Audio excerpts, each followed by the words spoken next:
DeMar DeRozan reveals the truth about playing the most minutes in the NBA. He absolutely shows you why we need DeMar DeRozan on the Chicago Bulls. And as Chicago Bulls fans, we need to be absolutely fired up that this guy is willing to take on the challenge of playing the most minutes in the NBA. I'm going to be showing you why this is a great thing for the Chicago Bulls, great for DeMar DeRozan, and how this is absolutely helping players like Ayo Dosunmu have a breakout season. This is Rico Greenhowe. This is another episode of Bulls Digest. And before we jump into it, guys, want to let you know that 74.4% of you guys are actually not subscribers. Make sure that you hit that subscribe button so you can stay up to date with the latest news about the Chicago Bulls. So let's jump into the first part of this video, which is DeRozan speaks out on heavy minutes, guys. So this is huge, man, because what DeMar DeRozan said in regards to heavy minutes and leading the league in minutes, it just shows you why that, in my opinion, Chicago Bulls fans have to be fired up. And I have to believe that because DeMar DeRozan is taking on this responsibility, that Kobe White and then also to Ayo Dosunmu, they have absolutely no excuses when it comes to playing a lot of minutes, when it comes to taking on huge responsibilities. I think that DeMar DeRozan is literally shaping the culture of the Chicago Bulls. Like, we haven't had an identity in quite some time. And I think that, guys, you're going to see exactly why we love DeMar DeRozan as Chicago Bulls fans. So let me go ahead and throw up what he had to say after the Portland win. And I'm going to also throw up what he had to say a month ago, too, after a tough loss. So here we go. All right, so this is Cody Westerlund who says this, and he actually writes for the 670 The Score, which actually covers the Chicago Bulls here. So DeMar DeRozan on leading the NBA in minutes. I don't have other hobbies that cause me to exert any energy, so I try to take care of myself the best I can, and I just love hooping. I love playing the game no matter how many minutes it is. I love being out there. Here's what he had to say a month ago. I just always love hooping. I play all summer for free, DeRozan said via Joe Cowley of the Chicago Sun-Times. When you're playing for an organization and something is on the line, I want to play every single second, minute, opportunity I can, and that's why I pride myself on not missing games. All right, guys, so look, that is huge. What you saw right there is you see the consistency, right? He is telling you the exact same thing that he said a month ago. He is not telling you something any different. This is why you love a guy like DeMar DeRozan. Why? Because he's consistent. When you see that consistency in what he is saying, you see the consistency in the way he is playing. That is one of the issues that the Chicago Bulls have had over the years, is we haven't been able to have consistency. And I feel like because DeMar DeRozan is saying these things and he's also showing you on the court his willingness to do something that is tough 15 years into the league, this is exactly why we have had a youth movement, and this is exactly why the franchise looks brilliant for keeping DeMar DeRozan, and it is showing you the value that DeMar DeRozan has on our players. Now we are actually going to go inside the numbers, guys. I'm going to be showing you exactly how this is translated in minutes and statistics and everything else here. So for this next piece, guys, it is our heavy minutes an issue for DeRozan. And here's what I'm going to say about this, all right? The survey says, it is not an issue for DeMar DeRozan. DeMar DeRozan actually is playing better with the high amount of minutes at this juncture in his career. So let me go ahead and bring up his actual numbers, because when you look at this, guys, this is phenomenal. So let's bring it up. All right. So looking here, guys, you can see actually when you go through his chart, look at the 2013 2014 season, guys. He averaged 38.2 minutes a game. When you look down here at the bottom, you're seeing the 23-24 season. He's right around 37.7 minutes a game. I know he's played upward into 40 minutes a couple times. Obviously, we ran into overtimes and more clutch games and things like that. But looking here, guys, look at the numbers. Like, look at the sheer assist numbers compared to what happened in 2013, 2014.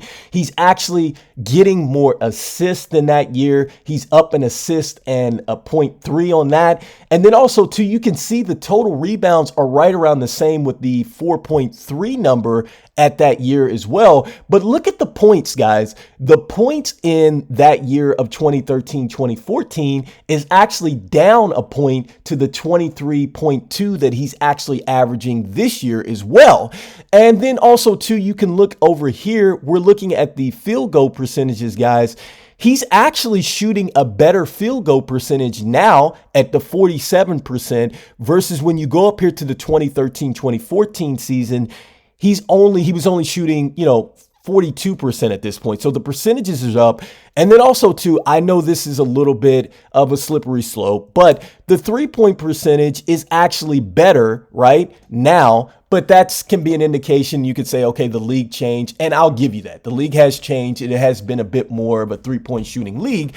But look, the numbers don't lie. He shot right around 30%. Here he shoots 33%, guys. And so you're also looking for his career numbers at the very bottom, guys.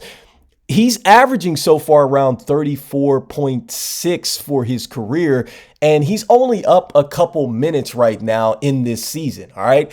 And so I think that this is really, really big because, the bottom line is that I don't think that DeMar DeRozan is going to need to play a high amount of minutes moving forward. Now that we have, Dosunmu, who has actually risen up, and now that we have Coby White, who has moved up as well, I have to believe that the Chicago Bulls are going to take care of free agency. They are going to go ahead and bring back some better bench help here. And I think what we are going to see is now DeMar DeRozan is going to evolve more so into a closer role, guys. And I think what you're going to see now is that you're going to see a guy that, in my opinion, he's going to turn more into like a Dwayne Wade, what Dwayne Wade was for like LeBron James. Okay, when LeBron James left Cleveland and he got his first championship ultimately with Miami, the one thing that he said is that he said he had to learn how to win. Dwayne Wade taught LeBron James how to win in an NBA level. Like, talent is one thing, all right? And I know, we're not anywhere near going for the championship or anything like that. But this is going to be huge for us as a franchise, because for the next 5 to 10 years, you need players like this on your team to help shape the culture, right? We need somebody to show these guys how to win. We need somebody with that experience. And the one thing that I do want to bring up, guys, and I want to bring this back up, when you look at the minutes per game, going back to his first season in the league, he played 21 minutes and then he went up to 34 minutes a game. This is similar to what Coby White did this last season in year 2. Like, he went from playing like 24 minutes up to playing 30 plus minutes. And who better to have alongside you than a guy who has done this? And I think Coby White, and then also to Dosunmu, being able to come up to a guy like DeMar and say, hey, how do I get through this patch? How do I push through this wall? How do I continue to be effective? DeMar is there showing you. And he's also showing these guys, you have absolutely no excuse, guys. He's 15 years in. And here's the nuggets that I want to throw out here, guys. DeMar DeRozan is probably on pace, and I think he is going to probably lead the league in minutes played. Every person that has actually led the league in minutes played went on to be a Hall of Famer, or they're right there in that conversation. Michael Jordan's on that list. Larry Bird's on that list. Wilt Chamberlain's on that list. We have now DeMar DeRozan is on that list.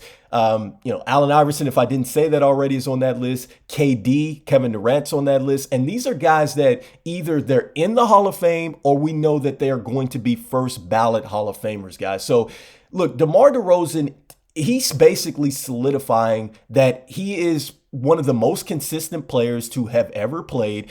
Also, when you look at his career stats, you're seeing that his statistics line up right alongside of that whole narrative of being consistent, guys. And this is huge for DeMar DeRozan, and this shows you why I think DeMar DeRozan is deserving of a contract. Hopefully it is with us as Chicago Bulls fans. That's what we want, I would think, to see. We need this guy back in order to grow. The next part of this video is obviously the breakout of our hidden gem. It is what is going on with Ayo Dosunmu. This guy has been on a tear. It is time we literally start to put some respect on his name. So let's bring up that next part. Dosunmu breaking out.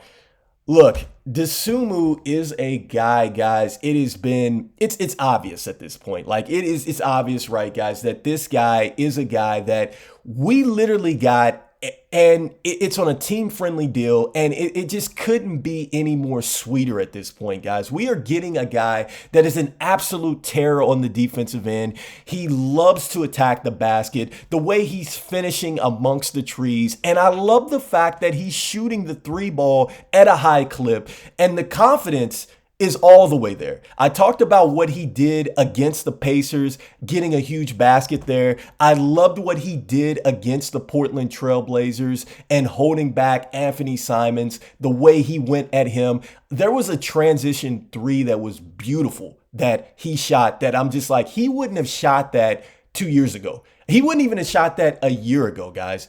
And so now I'm going to actually be breaking down to you I believe it is Grant Hughes here. He's a Bleacher Report insider, and he's going to be talking about exactly what the Chicago Bulls have got that's been a pleasant surprise, guys. So let me go ahead and bring that up here for you. So let's see here. While most of the attention on DeMar DeRozan and Kobe White, or why the attention is mainly on DeMar DeRozan and Kobe White these days, as they carry the bulk of the offensive load in the absence of numerous key guys, Ayo Dosunmu superb play has largely gone unnoticed here. Despite averaging 15.8 points a game, 4.7 assists, 3.3 rebounds, and 1.3 steals per game while playing 37 minutes a game in February, Dosunmu has been flying under the radar nationally. However, according to recent reports by Bleacher Report's Grant Hughes here, Dosunmu is being recognized as the Chicago Bulls' hidden gem. The 38th overall pick of the 2021 NBA draft, Dosunmu made waves earlier in his career when he took up the clutches left by the injured Lonzo Ball and ran with it. As the Bulls made the postseason, however, he couldn't sustain the momentum in his sophomore season and was eventually replaced in the starting lineup by Pat Beverly. However, he returned with vengeance in his third season and solidified his spot as the Bulls' backup point guard. With Ball still a long way from returning, Dosunmu has stepped up and proven to be a reliable playmaker for the team. All right, guys. So, look, as stated in this article, it has been huge with what Dosunmu has done. All right, coming in as the 38th pick in the draft, this guy has been an absolute terror on the floor. And the one thing that I love about Dosunmu is he is from Chicago. I love the fact that he is from Chicago, played his college ball here in Chicago, and he reminds me a lot of what we have with what we have with Jimmy Butler. And to be honest with you, Dosunmu's breakout is so impressive and it's so amazing and so exciting as Chicago Bulls fans, guys, that this might be the best backcourt that we have ultimately had since, I'm going to say, Derrick Rose and Ben Gordon, right? Ben Gordon was a Rookie of the Year. Derrick Rose was Rookie of the Year. Ben Gordon was also the Sixth Man of the Year. I know we've had Michael Jordan and Scottie Pippen, but Michael Jordan was a guard and Scottie Pippen was a forward, so that's not really a 1-2 punch there. This, to me, is the best 1-2 guard combination that we've had. And yes, I'll give you Derrick Rose and Jimmy Butler, even though Derrick Rose was kind of on the downside of his Chicago career when he checked out by then. But ultimately speaking, guys, this is huge for us, man. And I'm going to go inside the numbers now and show you exactly why this has been huge and what this breakout means. So looking here at his 3 seasons, the one thing that I want you to look at first and foremost is the games played.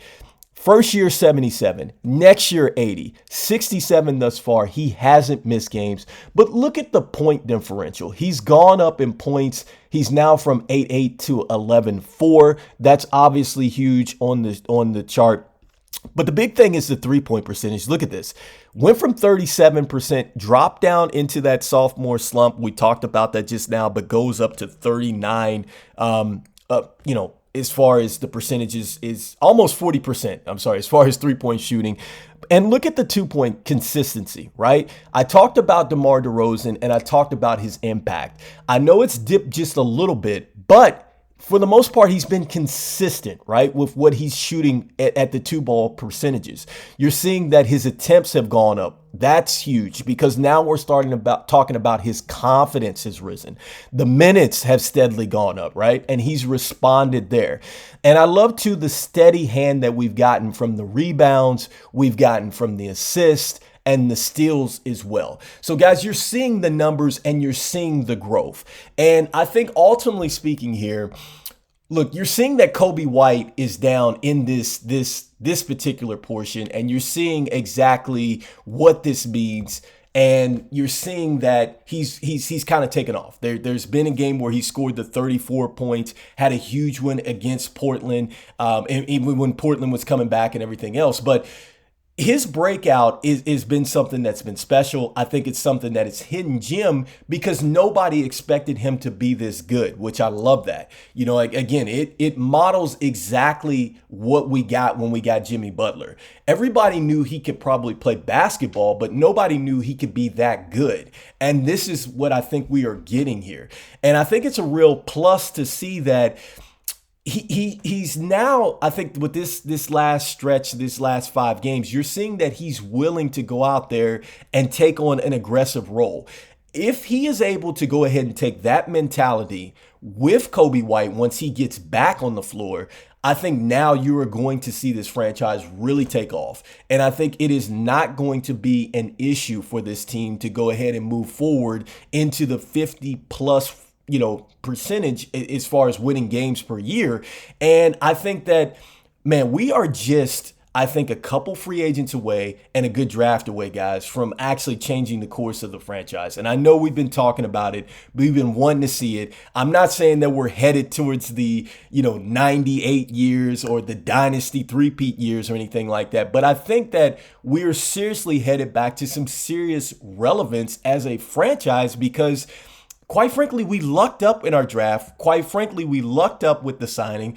We lucked up with the fact that we got a leader like DeMar DeRozan that takes on that Michael Jordan type of mentality. And you're seeing that he wants to play basketball. And this is huge. Like, for the people out there that watch basketball, so much is made about load management, this and load management, that. Like, you're seeing that this guy has thrown that completely out the window at this age, and he's affecting the team in a positive way, guys. So let me know what you guys think. Like, the minutes played, are we saying that now we for sure want DeMar DeRozan back? Do we need him back? And do you guys think that he is rubbed off on Kobe White? Has he rubbed off on Dosunmu?